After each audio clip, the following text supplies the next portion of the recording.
Shalom Bapak Ibu Saudara. Saat ini kita boleh kembali bersyukur, kita boleh bersama-sama melakukan ibadah kita pada pagi hari ini. Dan sebelum kita mau memulai ibadah kita mau meninggikan nama Tuhan. Mari kita bersama-sama berdoa. Bapa kami yang baik, Tuhan, mengucap syukur Tuhan Yesus buat nafas kehidupan yang Tuhan berikan kepada kami sampai saat hari ini. Tuhan, kami boleh menikmati anugerah-Mu Tuhan bersama keluarga kami Tuhan Yesus. Walaupun hari-hari semakin hari Tuhan semakin sulit, tapi kami percaya Tuhan, pertolongan-Mu Tuhan Yesus, campur tangan-Mu Tuhan selalu ada bagi kami.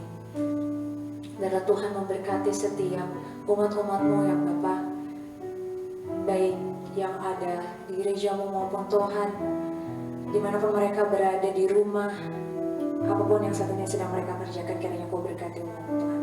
Kami siap untuk memuji memuliakan nama-Mu. Haleluya, amin. Haleluya, mari kita bersama-sama bersuka cita lewat pujian ini. Mari naikkan pujian.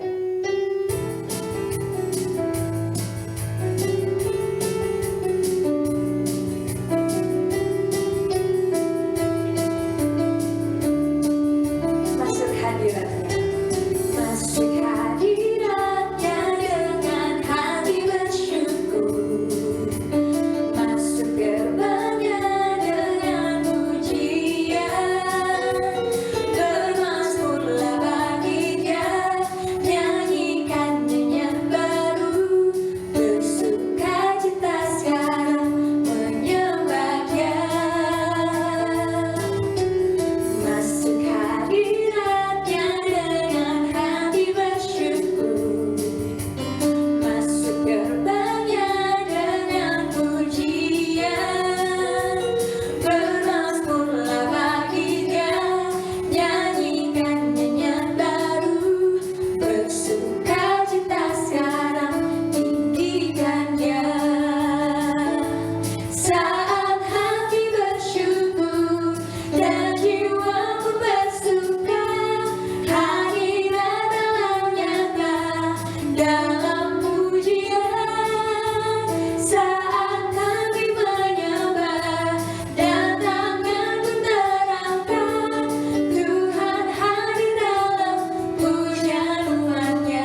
kita mau siapkan hati kita.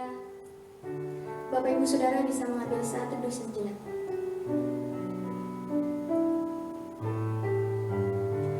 Haleluya Tuhan. Terima kasih hari ini kami boleh datang kembali untuk menyembah-Mu, untuk memuji-Mu. Kiranya Yesus, kami boleh mempersembahkan pujian kami hanya untuk kemuliaan nama-Mu. Memberkati setiap ibadah kami dari awal sampai pada akhirnya. Biarlah hadirat-Mu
Bapa dalam surga, terima kasih untuk pagi hari ini atas anugerah dan kasih-Mu dalam kehidupan kami.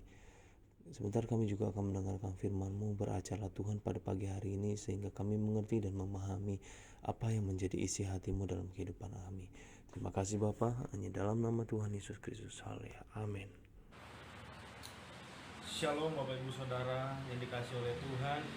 Kita bersyukur pada pagi hari ini, kesempatan hari ini kita bisa kembali beribadah, sekalipun saat hari ini kita beribadah dalam jaringan atau kita ibadah secara online seperti ini, itu tidak mengurangi semangat kita untuk mengasihi Tuhan. Amin. Sebelum kita mendengarkan firman Tuhan pada saat hari ini, terlebih dahulu kita berdoa. Bapa dalam surga, kami mengucap syukur Tuhan buat segala kebaikan Tuhan yang senantiasa Tuhan berikan bagi setiap kami. Sekalipun saat hari ini situasi sedang tidak mendukung dalam kami berkumpul, namun kami percaya itu tidak menghalangi sukacita kami. Kami bisa tetap beribadah, memuji nama Tuhan. Kami tetap bisa mendengarkan kebenaran firman-Mu. Biarlah hari ini Tuhan Yesus, setiap kami boleh mendengarkan kebenaran firman-Mu dengan sungguh-sungguh, dan kami percaya kami akan mendapatkan berkat melalui kebenaran firman Tuhan hari ini. Terima kasih Tuhan, kami mengucap syukur buat segala kebaikan Tuhan. Haleluya, amin. Dalam saat hari ini saya ingin berbagi, kita ingin sama-sama belajar kebenaran firman Tuhan, di mana di tahun ini kita belajar tentang kedisiplinan. Kita hidup dengan disiplin, dan saya percaya ini menjadi tema yang kita akan pelajari dalam satu tahun ini. Disiplin dan kuasa roh, ini menjadi tema di minggu ini karena saya percaya setiap kita umat-umat Tuhan, saya percaya setiap kita orang-orang yang percaya, kita ingin memiliki hidup yang disiplin, di mana setiap kita melakukan segala sesuatu dengan baik dan tentunya dengan teratur dan juga dengan disiplin. Dalam ensiklopedia, disiplin adalah berlaku taat dan patuh terhadap nilai-nilai yang dipercaya yang merupakan tanggung jawabnya. Jikalau kita bersandar dalam arti ini, kita akan bisa menggarisbawahi arti kata nilai yang dipercaya. Seseorang ingin menerapkan kedisiplinan dalam kehidupannya, pasti dia memiliki nilai yang dia percayai. Dia memiliki prinsip yang dia percayai. Nah, ketika seseorang ingin menjadi musisi yang hebat, orang tersebut pasti akan belajar giat, dia akan benar-benar mendisiplinkan dirinya untuk belajar bermain gitar, belajar untuk memainkan alat musik seperti itu. Supaya apa? Supaya dia mencapai tujuannya. Dia memiliki prinsip dan nilai yang sudah tertanam dalam hatinya, yang sudah tertanam dalam hidupnya, sehingga memampukan dia untuk berlaku disiplin, untuk melakukan kedisiplinan, berlatih supaya dia menjadi musisi yang hebat. Nah, demikian juga sebagai orang-orang yang percaya, setiap kita memiliki nilai yang saat hari ini kita percayai. Saat hari ini kita memiliki prinsip yang benar-benar melekat dalam hati kita supaya menjadi orang-orang percaya yang mendisiplinkan rohani, mendisiplinkan kehidupan kita. Saya percaya ketika kita saat hari ini beribadah, di saat hari ini kita benar-benar datang kepada Tuhan, itu menjadi satu hal yang mendisiplinkan kita. Kita melakukan hal itu karena kita percaya bahwa ada satu tujuan, ada satu prinsip dan nilai yang kita pegang saat hari ini. Kita berpegang kepada firman Tuhan, kita benar-benar memiliki berpegang kepada nilai-nilai yang sudah ada dalam firman Tuhan ini, sehingga membuat kita taat untuk melakukan ibadah dalam kondisi apapun. Secara etimologi, disiplin berasal dari kata disciple yang artinya pengikut atau murid. Saya percaya setiap orang-orang percaya yang saat hari ini disiplin beribadah, disiplin berdoa, dan melakukan setiap kebenaran firman Tuhan, saya percaya kita benar-benar mengikuti teladan yang patut kita teladani, yaitu Yesus. Nah, Tuhan Yesus benar-benar melakukan segala sesuatu juga dengan sangat disiplin, di mana dia pagi-pagi berdoa, dia benar-benar datang kepada Tuhan, dia benar-benar memberikan teladan kepada murid-muridnya. Dan apa yang terjadi, murid-muridnya juga melakukan hal itu karena mereka benar-benar berpegang teguh kepada apa yang dilakukan oleh Tuhan Yesus, yang diteladankan oleh Tuhan. Nah, saat hari ini biarlah setiap kita menjadi orang-orang percaya yang benar-benar melakukan prinsip-prinsip itu, supaya setiap kita melakukan tanggung jawab kita dengan baik. Nah, nilai yang dipercayai oleh orang Kristen yang pertama adalah keselamatan. Nilai yang dipercaya oleh orang Kristen adalah keselamatan. Kita percaya bahwa saat hari ini kita benar-benar yakin bahwa kita sudah ditebus oleh Tuhan, kita sudah diselamatkan oleh Tuhan, kita ditebus oleh darahnya yang mahal. Saya percaya itu menjadi satu nilai yang kita percayai, satu nilai yang membuat kita yakin bahwa dengan kita berpegang teguh kepada keselamatan yang sudah Tuhan berikan bagi kita, membuat kita untuk semakin hari semakin hidup dengan disiplin. Maka dari itu, setiap orang yang percaya kepada Tuhan dan memegang prinsip ini, dia harus melakukan segala keselamatan itu dengan takut dan gentar. Artinya apa? Kita tidak duduk diam, kita tidak berdiam saja, kita tidak hanya mencari berkat terus, tetapi di mana setiap kita bisa menjadi berkat, di mana kita benar-benar mengerjakan keselamatan yang sudah Tuhan kasih, supaya apa? Supaya itu menjadi salah satu bentuk kita bertanggung jawab atas setiap nilai yang sudah kita pegang. Dan yang kedua adalah berbuah. Nah, nilai yang dipercaya oleh orang Kristen yang kedua adalah bagaimana dia bisa berbuah. Ketika dia percaya bahwa keselamatan itu harus dikerjakan, dan ketika mereka melakukan keselamatan itu, yang kita lihat juga harus adalah buahnya. Tuhan menuntut buahnya dalam kehidupan kita, seperti yang ada tertulis di dalam Galatia 5 ayat yang ke-22, di mana setiap kita orang-orang yang percaya, yang mengaku sebagai orang-orang yang mengikut Tuhan Yesus, setiap kita harus benar-benar menghasilkan buah. Supaya apa? Supaya Tuhan menikmati, orang-orang yang ada di sekitar kita juga menikmati buah tersebut. Jadi saya garis bawahi, jadi disiplin merupakan sebuah tindakan orang percaya dengan melaksanakan nilai-nilai kekristenan yang merupakan tanggung jawabnya. Saya memberikan contoh, yaitu seorang yang bernama Paulus. Paulus adalah orang yang disiplin dengan nilai-nilai yang dia pegang awalnya adalah nilai yang salah, dimana ketika dia belum mengenal Tuhan, ketika dia masih hidup di dalam dosa, yang dia pegang bukanlah prinsip kekristenan, yang dia pegang bukanlah nilai dari Kristus itu, tetapi yang dia pegang hanyalah hukum Taurat, dan hukum Taurat. Jadi ketika dia melakukan segala sesuatu, sekalipun dia melakukan segala sesuatu yang dipercaya oleh hukum Taurat dengan disiplin, itu tidak layak bagi Tuhan. Karena apa? Karena dia sudah memegang nilai-nilai yang salah. Tetapi ketika dia bertobat, ketika dia menjadi pengikut Kristus, dia menjadi orang yang benar-benar percaya akan keselamatan yang sudah Tuhan Yesus berikan bagi dia, mengalami perubahan yang signifikan, di mana kedisiplinannya dia lakukan berdasarkan dengan nilai yang tepat, berdasarkan dengan iman Kristen, berdasarkan dengan nilai dia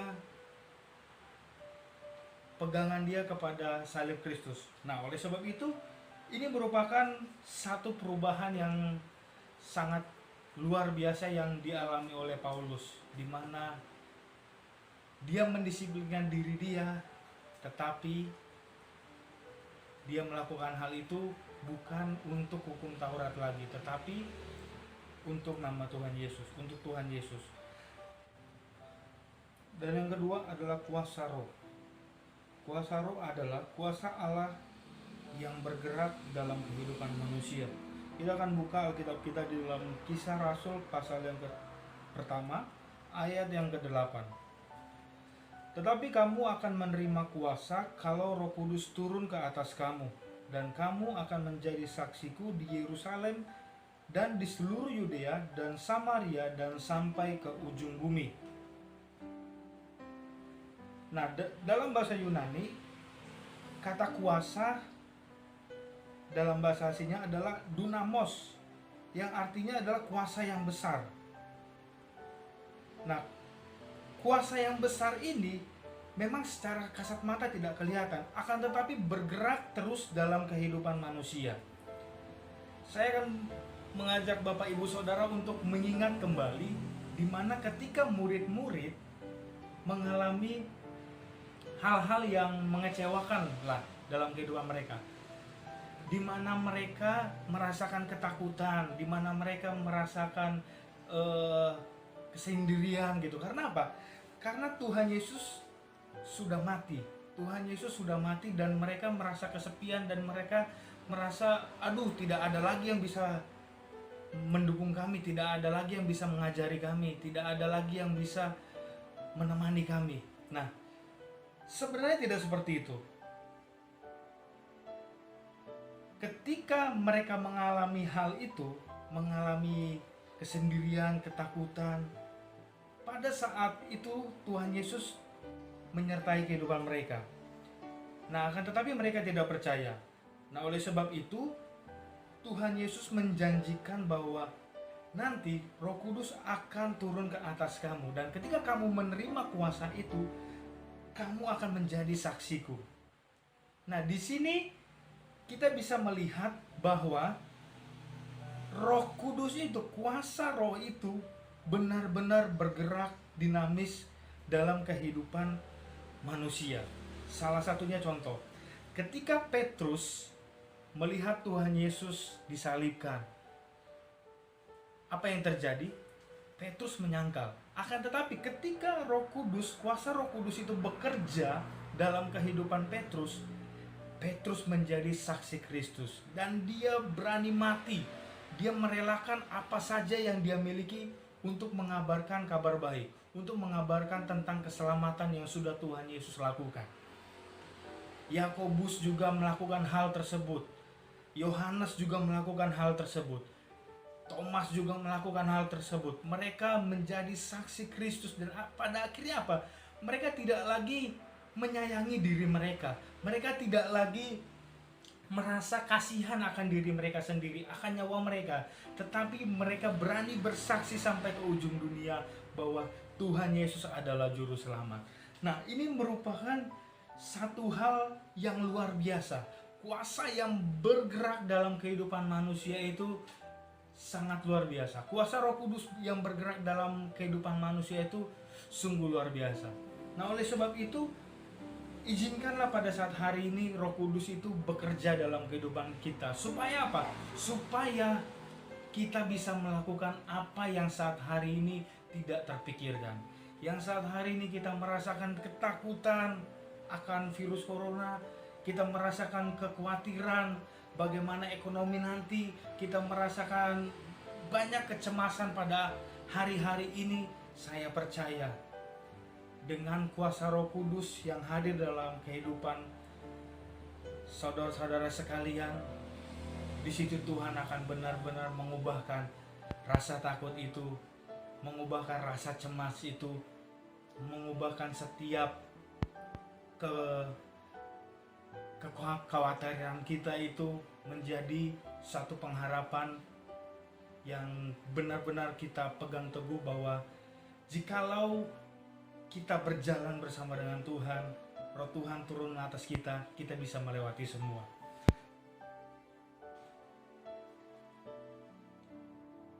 Dan itu yang pertama, di mana kuasa Roh Kudus itu mampu mengubahkan hidup manusia. Kuasa Roh Kudus itu mampu mengubahkan segala keadaan, bahkan yang dialami oleh kehidupan manusia. Salah satu contoh yang sudah saya katakan tadi adalah murid-murid Tuhan Yesus yang awalnya merasakan ketakutan, akan tetapi mereka menjadi orang-orang yang berani. Mereka menjadi orang-orang yang paling depan untuk mengabarkan Injil keselamatan.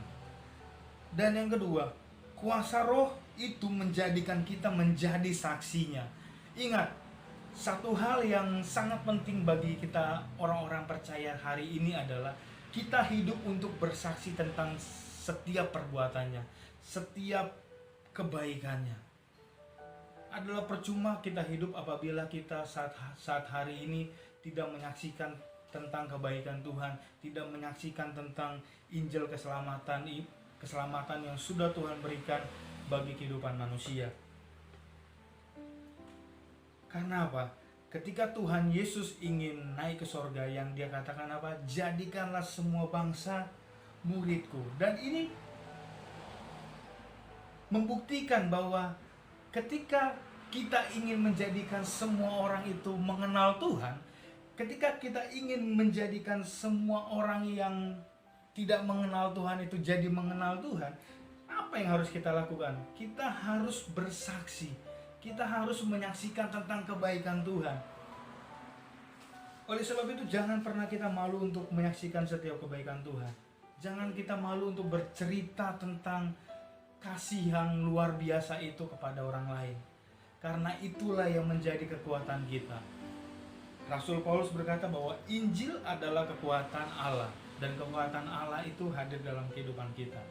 Nah, oleh sebab itu, kuasa Roh menjadikan kita saksinya, ini menjadi perkara yang sangat luar biasa. Maka dari itu, mulai dari hal kecil kita mau menyaksikan tentang kebaikan Tuhan. Kalau misalkan kita memiliki media sosial, kita belajar menyaksikan kebaikan Tuhan melalui media sosial. Kalau kita memiliki tetangga, kalau misalkan kita memiliki keluarga yang belum mengenal Tuhan, kita belajar untuk berani menyaksikan cinta kasih Tuhan kepada mereka. Karena apa? Karena inilah tanggung jawab kita. Inilah yang menjadi kekuatan kita. Karena saya percaya kuasa Roh itu bergerak di dalam hati Bapak Ibu Saudara sekalian, sehingga memberanikan diri kita untuk belajar bersaksi, untuk belajar mengabarkan Injil, untuk memperkenalkan Kristus kepada dunia. Nah, oleh sebab itu kita belajar dari hal-hal ini untuk benar-benar hidup di dalam Roh. Hidup di dalam Roh artinya bukan setiap hari harus berbahasa Roh, bukan seperti itu. Bukan setiap hari di mana-mana berbahasa Roh, turun dari angkot berbahasa Roh, ya kan? Nggak harus seperti itu. Nah, jadi kuasa Roh bekerja dalam kehidupan kita bukan dilihat dari kita berbahasa Roh atau tidak. Kuasa Roh bekerja dalam kehidupan kita jikalau kita memiliki buah Roh, jikalau kita mau menjadi saksinya. Itu yang paling penting. Karena untuk apa kita berbahasa Roh? Kalau misalkan kita tidak menyaksikan Injil, kita tidak menyaksikan kabar baik kepada orang lain. Nah, karena orang tidak akan mengerti bahasa Roh. Orang-orang yang tidak mengenal Tuhan, kita kasih tahu bahasa Roh, tidak akan mengerti. Tetapi kalau kita ceritakan tentang keselamatan yang Tuhan berikan bagi manusia, keselamatan di atas kayu salib itu, nah, itu akan mengajak, memperkenalkan Kristus kepada dunia. Kemudian, salah satu contoh lagi, kalau misalkan kita mengingat kembali tentang seorang Saul. Saul adalah orang yang diurapi Tuhan. Bahkan Roh Allah juga turun atas dia.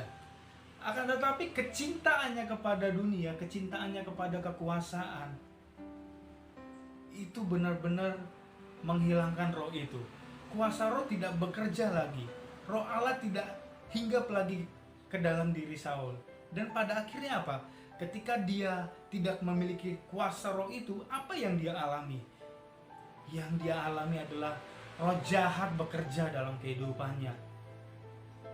Dia merasakan takut, dia merasakan kecemasan, kekhawatiran. Ketika roh itu, roh Tuhan tidak bekerja lagi dalam kehidupan kita, kita akan merasakan kematian. Kita akan merasakan hal-hal yang tidak bisa kita bayangkan. Karena apa?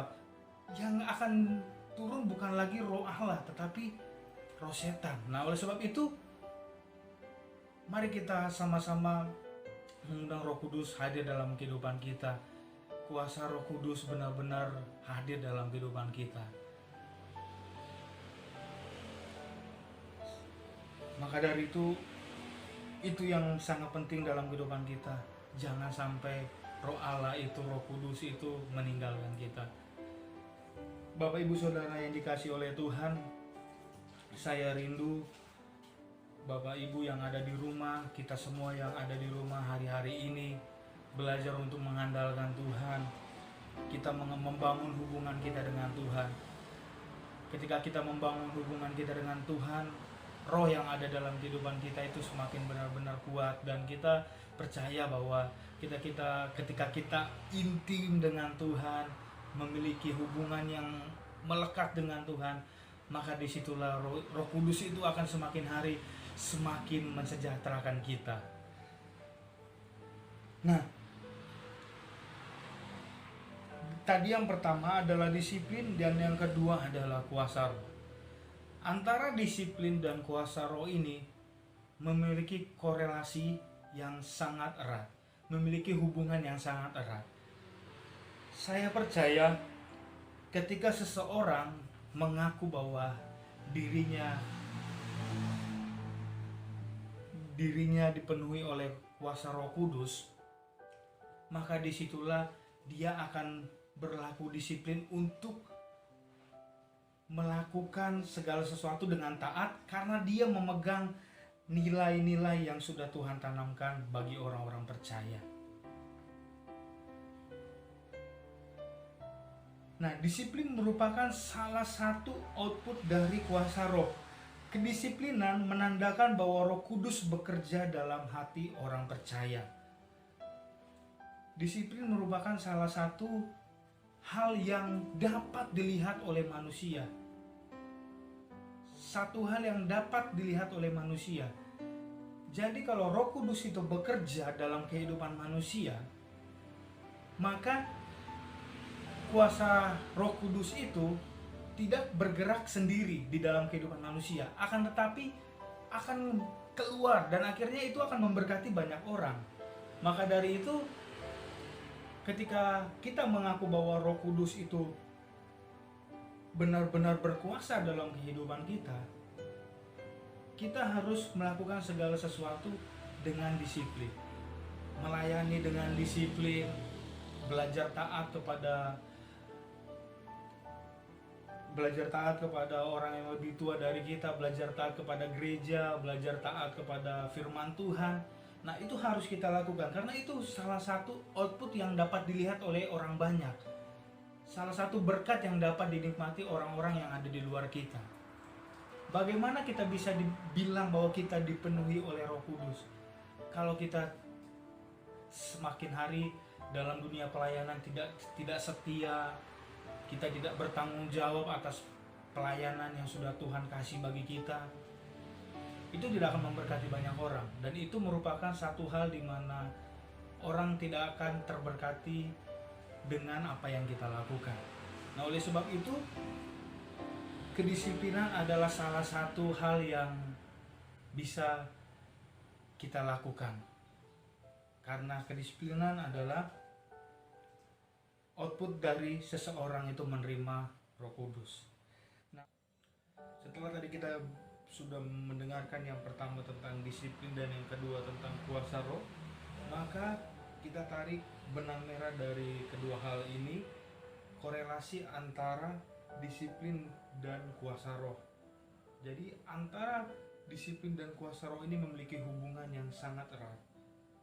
Karena disiplin merupakan salah satu dari output dari kuasa Roh Kudus.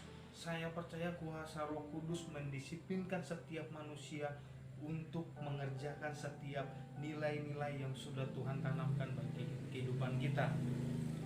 Dan seperti sudah saya bahas tadi tentang keselamatan dan juga tentang bagaimana kita bisa hidup dan berbuah. Kedisiplinan menandakan bahwa Roh Kudus bekerja dalam hati orang percaya. Dan saya juga terlalu percaya bahwa setiap orang yang mengaku bahwa dirinya telah dipenuhi oleh kuasa Roh Kudus, saya percaya dia disiplin dalam melakukan segala sesuatu, dalam pelayanan, dalam segala bidang, dan termasuk dalam melayani sesama juga. Saya percaya hari-hari ini ketika kita melihat situasi yang sedang terjadi di Indonesia, di seluruh dunia, seharusnya setiap kita bisa mendisiplinkan diri untuk berbuat baik kepada orang lain, terhadap orang-orang yang membutuhkan pertolongan kita. Sebab di dalam 2 Timotius 1 ayat yang ke-7, sebab Allah memberikan kepada kita bukan roh ketakutan, melainkan roh yang membangkitkan kekuatan, kasih, dan ketertiban. Yang pertama adalah kuasa Roh Kudus mendisiplinkan manusia untuk percaya. Saya percaya ketika murid-murid merasa tidak yakin, merasa tidak percaya, kuasa Roh Kudus itu mendisiplinkan mereka untuk belajar percaya atas setiap janji-janji Tuhan. Ketika hari ini setiap kita mulai bingung, mulai panik, mulai tidak percaya dengan kuasa Tuhan, mari kita disiplinkan hati kita untuk belajar berpegang kepada janji Tuhan. Mungkin saat hari ini masalah boleh banyak, dan juga kita bisa melihat di mana-mana terdapat orang yang sakit, di mana-mana kita bisa melihat orang-orang yang terpapar virus juga begitu banyak, dan begitu banyak juga orang-orang yang saat hari ini ekonominya lemah, bahkan sampai kelaparan. Nah, di sini kita harus mendisiplinkan hati kita, jangan hati kita khawatir, jangan sampai hati kita menjadi tawar hati, tetapi biarlah setiap kita itu mendisiplinkan hati kita untuk percaya terhadap setiap janji-janji Tuhan. Maka dari itu Bapak Ibu Saudara sekalian, di hari-hari ini, inilah yang membedakan kita dengan dunia, di mana setiap kita belajar disiplin dan percaya atas setiap janji-janjinya. Dan yang kedua adalah kuasa Roh Kudus mendisiplinkan manusia untuk berbuah. Ketika manusia mengaku bahwa dia dipenuhi oleh Roh Kudus, yang paling kita harus lihat adalah, yang harus paling kita utamakan adalah bukan tentang karunia rohnya, bukan tentang bagaimana kita berbahasa roh, bukan bagaimana kita bisa membedakan roh, tetapi bagaimana setiap kita bisa menghasilkan buah. Inilah yang Roh Kudus kerjakan dalam kehidupan kita. Kuasa Roh Kudus mendisiplinkan manusia untuk senantiasa berbuah menjadi berkat bagi sekelilingnya. Saya percaya hari-hari ini jangan pernah kita menjadi batu sandungan, jangan pernah kita menjadi orang-orang yang tidak percaya, jangan pernah kita menjadi orang-orang yang tidak bersukacita, jangan sampai kita menjadi orang-orang yang tidak memiliki kasih. Seperti yang tertulis di dalam Galatia 2 ayat yang ke-5, menandakan bahwa buah roh adalah kasih, sukacita, damai sejahtera, kesabaran, kemurahan, kebaikan, kesetiaan, kelemah lembutan, dan penguasaan diri. Ini ke-9 hal yang harus kita lakukan. Karena apa? Karena ketika kuasa Roh Kudus bekerja dalam kehidupan kita, mendisiplinkan kita untuk semakin hari semakin berbuah. Milikilah buah roh sebagai salah satu bentuk disiplin kita. Di akhir renungan hari ini, biarlah setiap kita semakin hari semakin dipimpin oleh kuasa Roh Kudus, dan percaya ketika kuasa Roh Kudus itu bekerja dalam kehidupan kita, saya percaya itu mampu mendisiplinkan kita untuk semakin hari sesuai dengan apa yang Tuhan kehendaki. Karena kita percaya yang kita pegang adalah prinsip-prinsip dari kebenaran yang sudah Tuhan nyatakan bagi setiap kita. Biarlah kehidupan kita semakin hari semakin dipimpin oleh Roh, dan hidup kita semakin hari semakin disiplin melakukan setiap rencana dan kehendak Tuhan. Kiranya Tuhan Yesus Shalom.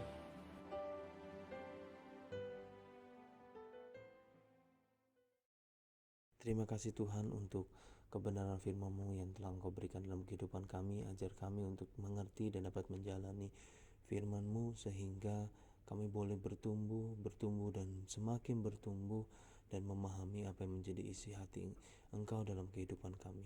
Engkau berkati kehidupan kami sehingga kami bisa menjadi berkat dimanapun kami berada Tuhan. Terima kasih Bapa, hanya dalam nama Tuhan Yesus Kristus. Haleluya. Amin.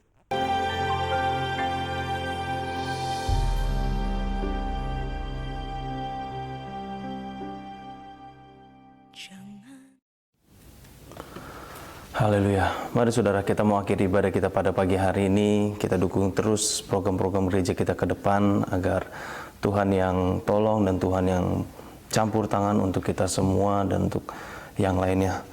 Kita berdoa. Bapa dalam surga, terima kasih untuk pagi hari ini, untuk kebenaran firman-Mu yang telah kami terima.